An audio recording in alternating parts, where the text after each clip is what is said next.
Okay, the last of the current tranche of review games is here. Votes for Women. This is, I don't know if it's by the same designer. It's by the same company that put out Shores of Tripoli, which I liked a lot and covered already. I don't know. I don't remember having a discussion about this game in particular with the company, but I may have had one where I had said I was open to doing other things that they sent me. But this just kind of appeared at random, and you know, it's why it's listed as a mystery on the on my Board Game Geek list. So this is a game. It's going to be a political simulation, somewhat in the lights of things like 1960, the kind of CDG cube-based games for instead of handling a particular electoral campaign, it is the long campaign for suffragettes or for women's suffrage. First thing I want to say is this looks like a labor of love in so many ways. First of all, I haven't gotten to reading it yet. I read the rules, but there's a historical supplement with designer's notes here. I will certainly get to the designer's notes, and usually I like to read them before I get to the rules, but I want to get things moving. I'm in the mood to play. And maybe I'll end up reading at least these couple pages while I'm doing the rules. But then there's historical information here, some documents that are listed here, some information. Now, I think this, I don't know, this has a feel of a Kickstarter game just in terms of what came with it. So, in terms of there being extra stuff. So first of all, in the package, thrown in a little baggie, but not in the box, were these two promo cards. Promos, yeah, okay. I'm not sure what the value of a promo is. To me, it's just an expansion, really.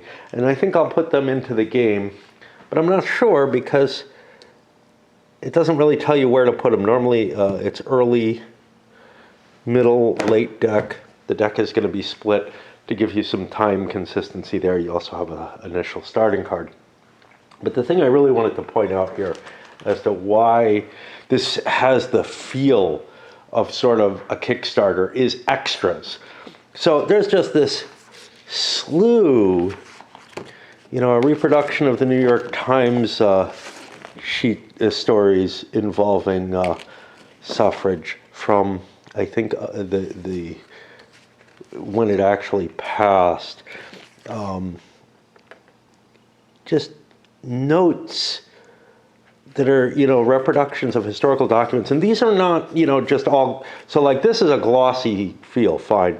They could have done it on newsprint. I've seen at least one game that's printed on newsprint, probably a couple of them. But this is like almost a parchment texture to the front of it. It's interesting because it's obviously not real, not like my fake Constitution and stuff like that. I have copies of the Declaration of Independence. I don't think I have the Constitution. I may. But a texture layer's been added here. Everything has sort of a texture to it that's kind of interesting. This does not. This is all glossy stock. But I mean, it's just really intriguing, the stuff that came with it, as sort of, this feels almost plastic. It again has a texture added to it, but I can feel a sort of plastic aspect to it that's a little weird. This one feels more like a parchment. A little flyer from the actual League of Women's Voters, like the modern one, to go visit them.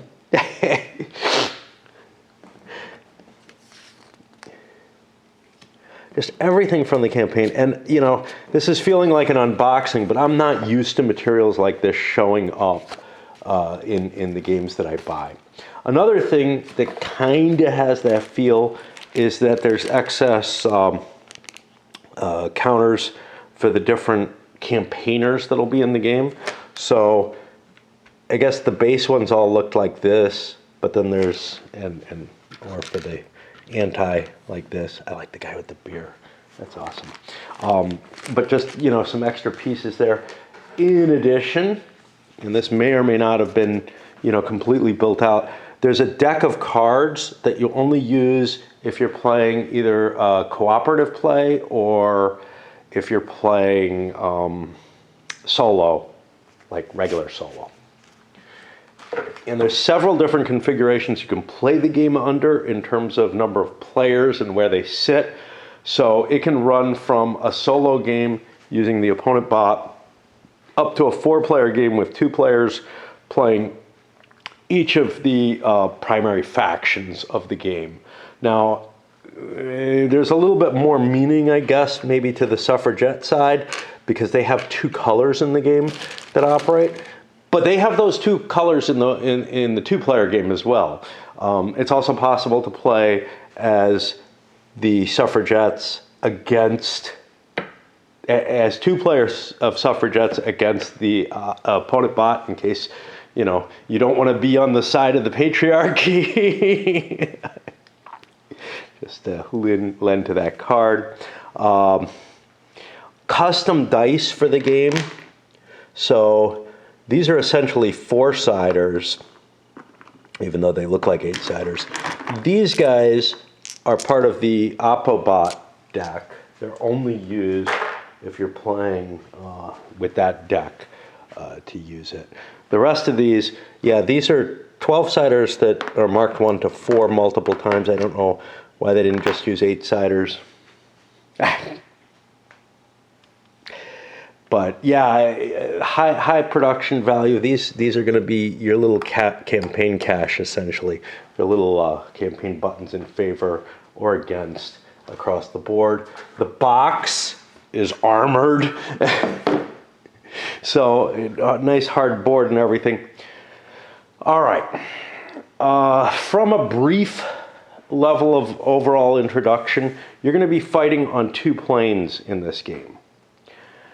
But unlike, what is it called? Damn it, Corrupt Bargain, the 1824 election that Decision Games put out. I really liked that. Alex Berry, Tuttle on Board Game Geek put out that game, and I had some hopes that this would kind of function a little bit more like that. Basically, you're going to be playing for the control of Congress, but unfortunately, I think that's going to be a completely independent thing that you operate on, as well as for getting the states themselves to support women's rights to vote. Now, you have to get Congress to pass the amendment first, and that basically requires filling the Congress spaces with these guys. And then once that happens, if that happens in the 6 turns of the play, then there's a contest in play. Congress is taken out of the picture at that point, and there's a contest in play for each state ratifying the amendment. And you need to get, I think it's 26 states to ratify it. I'm not sure. There's only 48 states at this point. So it's kind of funny because the game actually starts in 1848. There aren't this many states yet. But by the time ratification actually happened in 1920, there were 48 states already. And anyway, you're going to be operating in 6 different segments of the nation. And it's basically used in an opposition cube fashion, much like many of, like your 1960 or whatever in terms of that. Once a state ratifies, it gets a check mark in it, or if it conclusively decides it's opposed to women's suffrage, it gets an X in it. And once you get to the amount of states to ratify it, the amendment passes. But if you get to the amount of states that it's impossible to ratify it on this, round, because amendments have, I don't know if this is a requirement. I think it's baked into the congressional proposal of an amendment, which is to put some sort of time limit on each amendment. So like the ERA expired a while back, but people are still ratifying it. Like states are still ratifying it. I think we're one short of it reaching the threshold that it would have needed to reach, I don't know, like 20 years ago or something. That has been a tremendously long fight. Okay. In terms of other components that you have, each player has their own individual deck. Like I said, it's separated into an early, middle, and late game. And they're all stacked on top of each other, but you shuffle the late game first, put it down on the bottom, shuffle the middle, put it on top of that, etc. Standard stuff there. You have strategy cards, which are going to show up 3 of them at a time, and players are allowed to sort of buy the right to select one. You have state cards, which are special abilities. Now, I don't remember how many there are. I think there's like 12 or something, but only 9 of them are in play. And they're states that once you win that state for your side, you get that card, and it gives you some additional capabilities to use once. You use the card once. Now, some of the cards are going to have more persistent effects, some for the entirety of a turn, some for the whole game, and then some will just be in play for what's known as the final voting round, which is when the game is over, if the amendment was made it through Congress. I'm not quite sure what the term is for that. But if it passed through Congress and it hasn't been ratified before it gets ratified in all the states, well, if there are if not all the states have been decided yet that are necessary for the game, you go to kind of a dice off for all the states, kind of a final push to get things through. Okay, that's that. This game has a CDG feel to it in terms of you have an event on every single card, but the cards can also be used for standard operations. But unlike a CDG, unlike your sort of standard Mark Herman CDG, where you have a point total on each card, here you don't. Using a card, choosing not to use the event, but using the card for one of the actions, results in sort of a standardized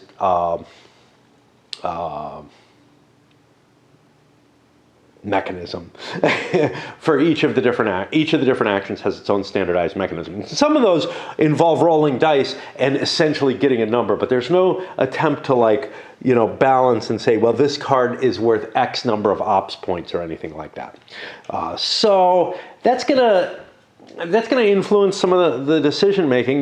Good events, you just play for the event. If the event is really good for you, you don't have to make that agonizing choice between, whether or not you want. A lot of you-knows in here. Haven't even been around the guy who says that far too often. You don't have to make that kind of choice between, hey, do I want this high point card, or do I want to use its event, which is equally powerful, which is more applicable to me at this point? Rather, you're going to be assessing the events essentially just on their own. I think that takes a little bit of, it does a couple of things. I think it takes a little bit of the difficulty in making decisions, which, most people think is very good. I'm not sure where I stand on the CDGs. I'm pretty used to making those kind of decisions, so I'm kind of less paralyzed by them away.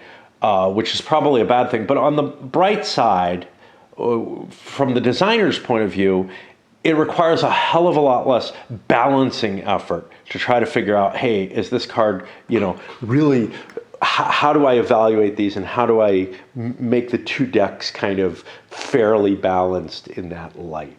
I'm going to have to swap batteries because I am long-winded as hell on this. And this was just sort of such a surprise when it showed up. I set the game up before I start the rules description. I haven't done that here mainly because I kind of wanted to, show off all those different weird components. Well, not components, but the sort of goodies that come with it and everything. And I think we'll just go with this, and then I'll get it set up. Setup isn't that complicated, and it's really not that, that big a deal what I have to do. All right.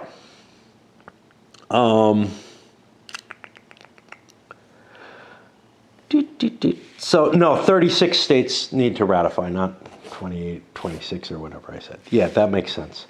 Because 36 and 13 is 49, which is one more than the states there are, which means you have a majority. Well, you have a 2/3 majority, right? Yeah, that doesn't necessarily apply. Okay. The map of the U.S. is divided into 6 regions of 8 states each. You'll be putting your cubes. Now, purple and yellow kind of work together. And I'm not sure why there's 2 colors. I'm assuming the cards are going to tell me because the rules don't. At least they don't seem to apply anything special, except that purple campaigners place purple cubes, yellow campaigners place yellow cubes. But they look like they add together. And they're on the suffragette side. The red cubes are on the anti-suffragette. There's glossy paper. Probably not a big deal in this game. There's probably not going to be a lot of errata. It's fairly simple, but it does create a glare. Again, there's icons on the cards to indicate that they go into one of these boxes when they're played. Okay. I've talked about most of these things. I was wrong. These are pro-women as well. I was questioning this one. It's a man's world unless women vote. To me, this is probably the best argument against suffrage as a man. Yeah. I initially thought that was pro-suffrage, but then I saw, well, wait, there's only 2 anti and 4 pro. But that's okay, because essentially there's the pro-suffragette has a harder job to do, but they also have more resources in their favor. Okay. There are additional pieces of various types in case you lose one. I don't know how big a deal that is. The cubes, I don't think it matters how many there are. There appear to be an infinite number, essentially. I don't know what to do with those promo cards, so I may just leave them out. They're kind of, I don't know. All right. Each event card has a title, an era, an event text, historical text, and a persistent event icon. Okay. The era is for building the deck. Everybody starts, the players start the game. I'm looking at the 2-player rules here. I'll go briefly over what I can see about the others. But each player starts with their start card, and then they draw from the top of the deck of the early card. And those will be face down and sorted correctly. Some cards will have a prerequisite. You can't play it unless that prerequisite is in a persistent box. Some require you to roll a die and only take the action on a range. Otherwise, the card is discarded, even if it has a persistence on it. However, you're able to use these buttons. They're used for a number of functions. And one of the functions they have is they allow you to re-roll any die roll you make. Well, dice rolls, dices. I don't know how to put it. Yeah. It's not a single die. It's whatever dice you rolled, you get to re-roll at expenditure of button. And you can do this as many times as you like as you spend the buttons. Bup, bup, bup.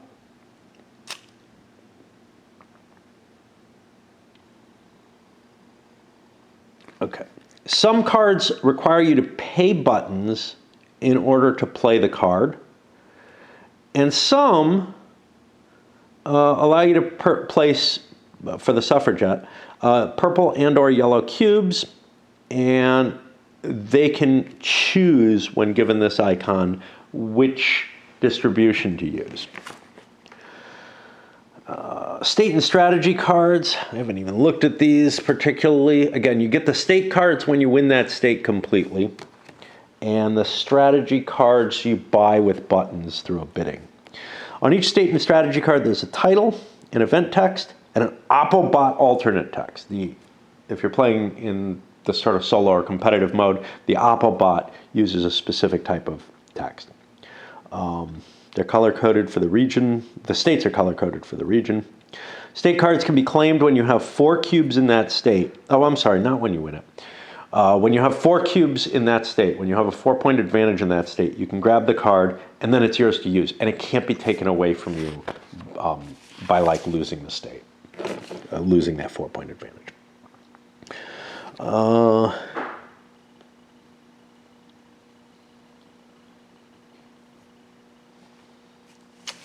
I got this all done. All right. The first thing in each turn is the planning phase.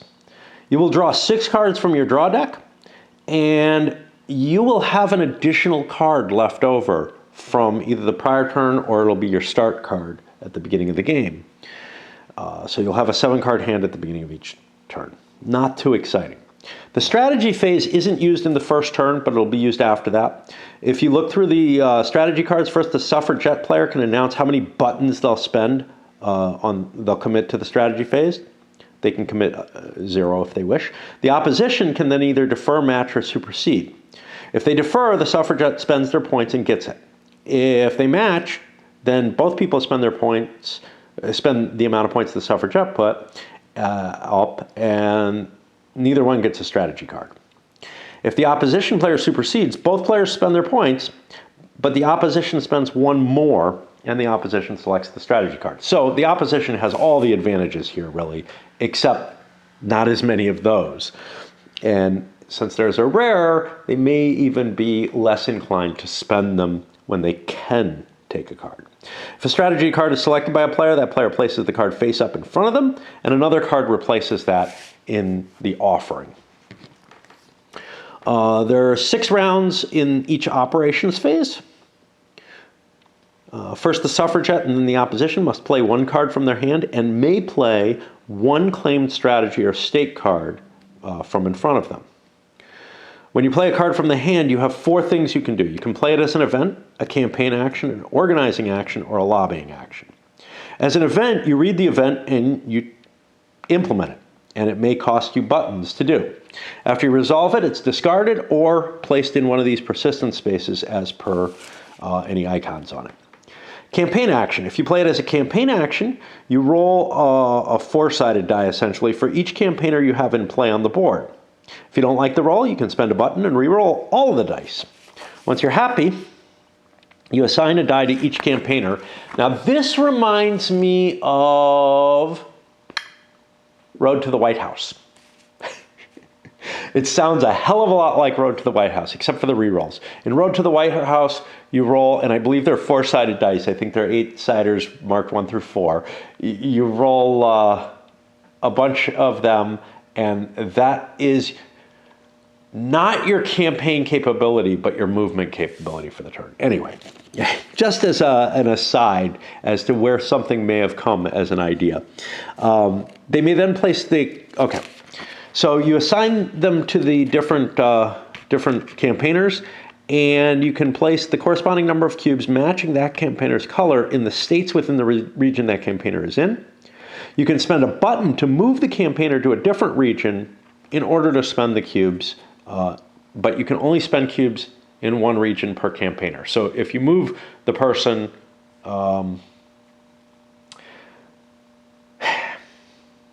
it's not clear, but I see no reason why you would spend the cube, why you would spend a button, place the cubes in the region you're in, and then move. That appears to be legal, but it seems pointless. Like, you might as well spend the button later when you want to actually spend cubes in that space. Organizing action. When you play for this, you take as many buttons as you have campaigners in play, and then the card's placed in the discard pile. Get your cash. Lobbying action. You roll as many d6s as you have campaigners. For each 6 you roll, and again, you can spend buttons to re-roll the whole pile, you can add one of these cylinders into Congress or remove one from Congress. This is the way Congress is influenced. I am really disturbed by this. I feel like there's room for some kind of interplay between the political power you have in the states and influencing Congress, but that would require a much more complicated congressional design than there is. That's what I was hoping for when I heard that when I first saw that the game covered both the state's ratification and the congressional. Because, and this reminds me of the 1824 game, which plays on 2 planes in the map in the same states. One, not in all the states, because in 1824, some of the states did not actually have the voters elect the slate of electors. Yeah, I put an interesting post on Facebook. What the hell happens when you vote a write-in vote for President of the United States? I believe it's just discarded, because you're not voting for the president. You're voting for the slate of electors that's been selected by that campaign. And if you write in for Mickey Mouse, who cares, right? But if you try to do a write-in for somebody serious for a presidential campaign, there's no one to assign those electors. It kind of doesn't make sense. Anyway, that 1824 handles something because most of the states had election of the slate of electors by the voters, but some of them had the legislature still appointing them. And this is the basis of the whole problems around the alternate electors and everything in the 2020 election. Is that concept is baked into the Constitution and has never been removed, even though all states now have the voters participate in the presidential election.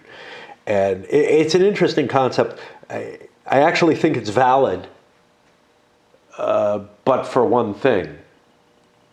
The legislature has already written laws and is bound by them, and the states have constitutions, and the legislatures are bound by those. So you can't elevate the legislature above its own state constitution. Is essentially what it comes down to. But William Rehnquist seemed to believe it had merit. Okay. And that's a big aside. That's why you don't watch my videos to learn a game, right? Or anything else, really. Okay. So where was I here? Yeah. So what I was looking at here in terms of that sort of dual planar thing would be something along the lines of you would put... because the congressional delegates are probably slower moving than the populace itself, of course the House less so, but the Senate is especially slower than the states themselves, what you would essentially have is votes in the states, but maybe like a shadow vote from a little previous period, or a modifier to the vote that indicates how the congressional delegation votes. Now, honestly, if Congress is going to pass it by what they need to pass the amendment, an amendment onward for, then the states are probably aligned with it. But the thing is, the states can go, the states can move backwards, as it were, if you think of this as sort of a forward-leaning proposition. So something, the populace can move more rapidly than the congressional delegation. Of course, the congressional delegation is going to be heavily manipulated by the state. So maybe there'd be a die roll or something in there somewhere. I don't know which way, though. I honestly don't. I feel like the more random vote is honestly the states' votes. And the game does cover that. It's just, it doesn't cover the mechanisms by which Congress is moved in part by campaigning inside the states. Okay. Because states that didn't have, a strong suffragette movement, their congressmen were largely conservative and didn't think it was a good idea. Okay, let's get back to the rules. They're pretty simple, so, someone else, if they're doing this, will do a great job on the rules. Okay, anyway, each 6 you get, you're able to manipulate Congress. And then the final one is, okay, so those are the 3 actions there. Campaigning action, organizing, and lobbying, which are put cubes in the states, get capital in terms of the campaign buttons, or lobby Congress itself. And, sometimes, so the reason why maybe my idea isn't that great is that, yes, sometimes a congressman or especially a senator can be swayed in favor or against something just on the merits of the argument in a way that's not necessarily politically to their advantage. And you'll see that this is the case where senators who were just reelected are quite often willing to take a stand that they feel is more principled than they do when they're running for re-election and they feel like they owe something to the voters. Interesting system we have, I have to tell you. Okay. Then when you play a state, when you play your one card, you're allowed to also play a single state or strategy card. And these are played basically just for the event. You can play it either before or after playing a card from your hand. Okay. And you're only allowed 1 per round. After 6 rounds of the operations phase, i.e. you're down to 1 card each, you get to the cleanup phase. At the end of turns 1 through 5, any cards in the cards in effect for the rest of the turn are discarded. There's really no need for a discard pile. You could throw them in the box. Each player should have 1 card in their hand to carry over to the next turn. The turn marker is advanced. Pretty complex. Turn 6, things are different. The 19th Amendment, if it has not been sent to the states for ratification, the game ends and the opposition to the proposal wins. If the 19th Amendment has been sent to the states,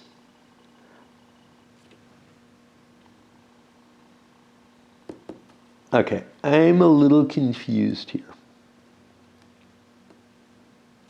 I don't know if, okay, so we're going to get here. Yeah, as soon as 6 of these are here, it is sent to the states, and the game takes a different flow, sort of. You're no longer worried about Congress, it's locked in. Okay. So if by the end of the game, the 19th Amendment has been sent to the states at some point, but neither player has yet won the number of states for victories, getting their check marks or X's, the game enters into a final voting stage. Overtime. Sudden death. Any cards in the cards in effect for the rest of turn and cards in effect for the rest of the game are then discarded. You're going to be using them in the final voting only. Okay. Now we come to something, and these are kind of in these little boxes, and I thought, maybe they're examples or something. No, they're actually key parts of the rules, but they're key parts that aren't just the sequence of play. It's an interesting way to delineate. It confused me at first, though. The organizational buttons are like money. They can be spent to re-roll a die roll. And like I said, they have to re-roll all the dice, but you can keep spending buttons for each re-roll. You can only do it to your dice that you're rolling. So your opponent can't keep countering your re-rolls, which is cool because that can get really annoying. They can be spent to move a campaigner from one region to another when you're taking a campaigning action. You have to spend one button for each campaigner you want to move, but it gets them a choo-choo ride to anywhere. And the buttons are committed during the strategy phase and spent as directed by the outcome of that phase. Remember, where the suffragette bids first and then the opposition has a choice to overbid them or to match them. They can also be spent on the cards. Now, the 19th Amendment. When the sixth cylinder is in Congress, Congress has passed the amendment and sends it to the states to be ratified. I guess that's what it is, passing the amendment, or rejected. Remove all the cylinders. Congress is done with the game. For each state that has at least 4 purple and or yellow cubes, you remove the cubes and put a check mark.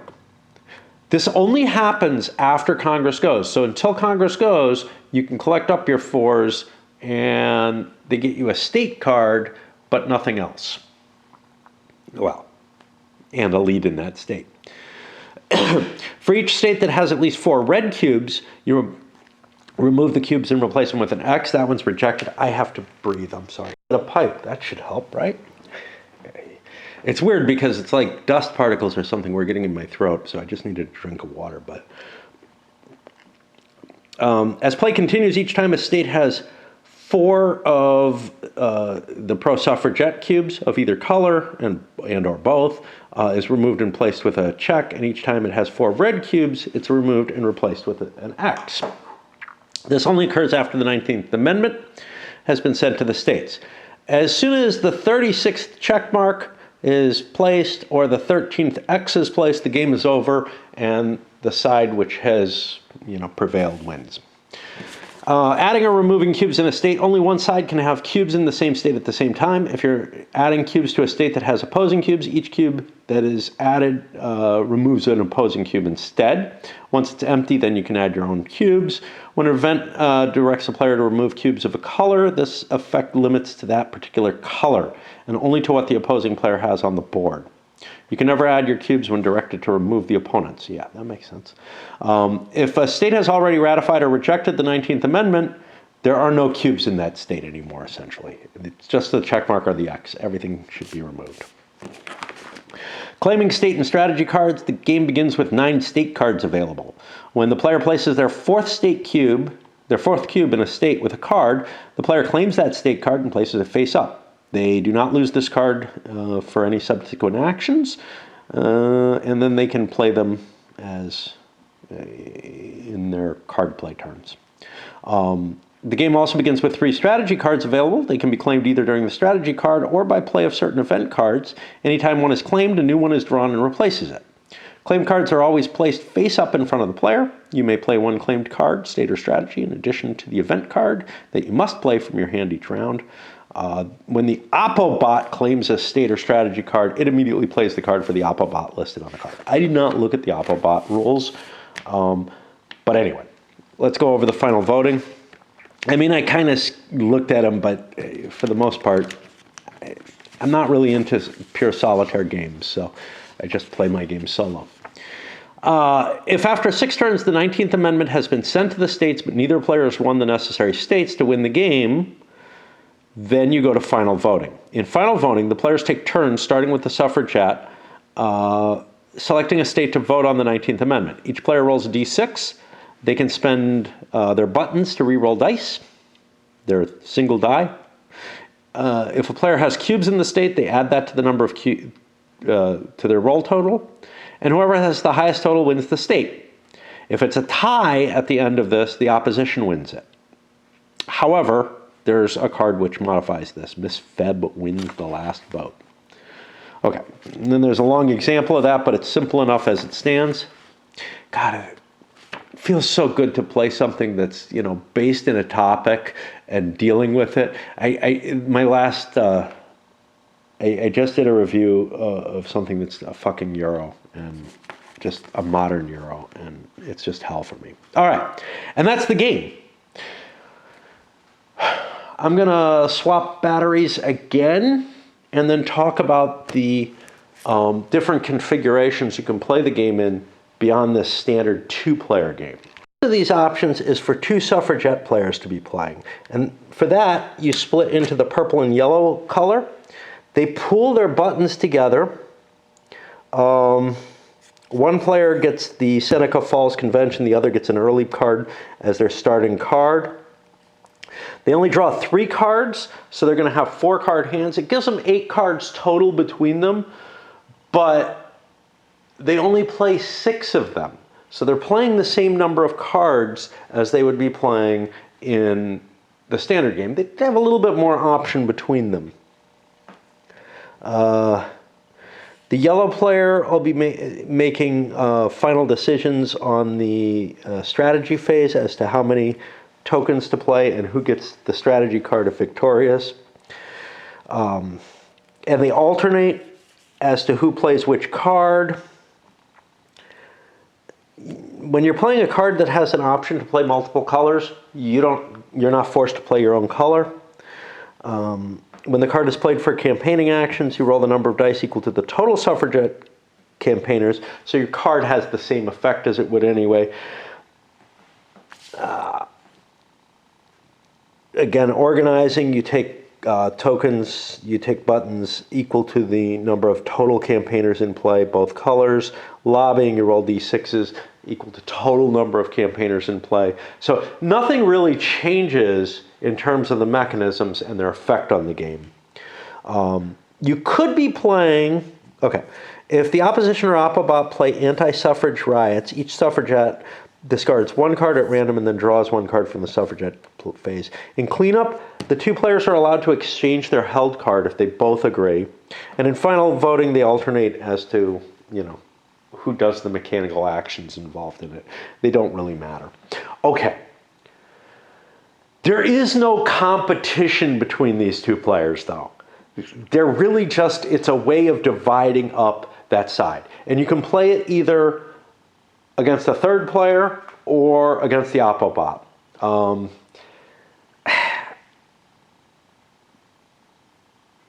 I'm not sure this is all that valuable, but even less valuable, because it doesn't have the 2-color distinction, is 2 opposition players.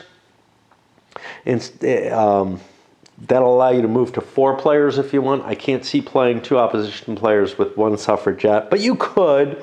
There's no Oppobot for the opposition. There's no suffrage bot. In setup, 1 player takes the start card. In planning, each player draws 3 cards. In strategy, the 2nd player makes the final decision on how many tokens to commit. That's the same as this. The purple is the 1st player. The yellow makes the decisions. In operations, it's split the same way. Cleanup, they can exchange a card. In final voting, they can alternate picking the states. It allows you to play as 2 teams, essentially, if you play with 2 players for both things. Or if you really wanted to, you could play the opposition, but it just really seems weird. Now, for the Oppobot, you use this whole different deck of cards. The suffragettes, some of their cards are removed, and I didn't really look at the mechanisms in play here because I'm not that interested in it, but it's basically going to provide you with a solitaire challenge that allows you to play the suffragettes against, you know, a mechanical operation. And I know that's very appealing to a lot of players. I don't want to go into it. Maybe somebody else will and do a playthrough of that. I don't think that's, you know, where the game shines. I generally don't play games with their solo rules unless that is the only way to play it. It adds some complexity to the system. within the same rules. So I just don't see the value to it. So that is what we're looking at. My battery's just about to run, so this is going to go up. It looks interesting to me.